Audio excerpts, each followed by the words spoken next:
fascinating to me how this running back class in the draft and this running back free agent class matched up with like 5 or 6 huge like names: Derrick Henry, Josh Jacobs, Saquon Barkley, Tony Pollard you could throw in there too. I mean, just an incredible group. Austin Eckler, like an incredible group of running backs to hit the free agency market. And at the same time, you have a running back market in the draft that just doesn't feature anybody that you think. I think the over-under was, not that it's predictive, was 0.5 and minus 10,000 for the under on running backs in the first round. Because obviously they see. I wonder what it is for running backs in the first 2 rounds. That's what I would love to see.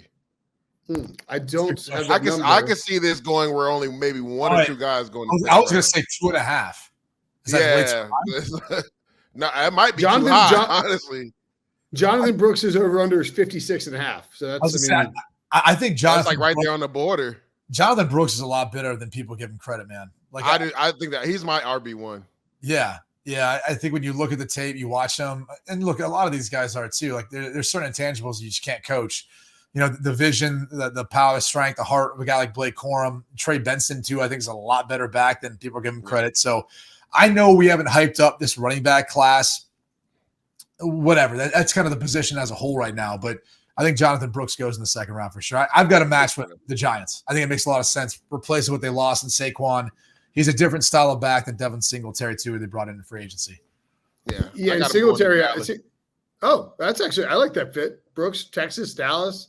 They need help with the running back position. Maybe use a second round pick on him. I think, too, we've seen this in the past and it happened in maybe 2013. Like Le'Veon Bell was the 2013 draft class, wasn't he? Where he fell to the second round. People were like, this draft class is not really full. And there ended up being like I think Gio Bernard was in that draft class. It ended up being like 4 or 5 guys who were taken in the second round that ended up being like working out. And when you draft a running back in the second or third round, it really just eases up the pressure on that guy to be this 1,500 yard a year monster. I mean, Derrick Henry was a second round guy too, by the way.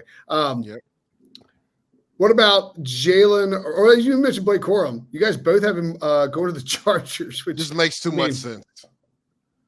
Jim Harbaugh guy. Yeah, I mean, if he's there, why not? Like, they want to run the football, get a guy who he's watched run the football as well as anyone in college football during the last few years. So it would make a lot of sense. Okay. Trey Benson, Brady, you have Tampa Bay there. Yeah, I'd like to see him stay in the state of Florida. I'd like to see him kind of add to that group. I don't know. I mean, Rachaad White's been good out of the backfield. Really good. But, like, I think nowadays you got to have a running back by committee, so it makes a lot of sense. Harry's cutting out my guy, Audric Estime, but I actually like that fit the best because I had him going to Tennessee so he could replace Derrick Henry as that big power back. So I want to get that in there before we transition. Yeah, I had Benson going to Denver. That works. I don't think that Sean Payton likes anybody that was on his team before he got there. I think Javonte Williams is a hell of a back, but I don't feel like they use him that well. Javonte Williams has been a little bit of a disappointment. He's a second-round guy, too. Been a little bit of a disappointment in terms of his production out of Carolina. By the way, Harry cut out Will Shipley, too, and that's fine. I think Will Shipley, he's like 30-1 to be the first back off the board. I kind of like that as a bet. Oh, do you? I just, yeah. Sprinkle something on that? Yeah, I'll say. You want to put something on that? Sprinkle. It's 30-1. I mean, I'm not saying like it's like a sledgehammer situation, but I mean, he's great sprinkle like yeah. Peter Gabriel rocks. Yeah.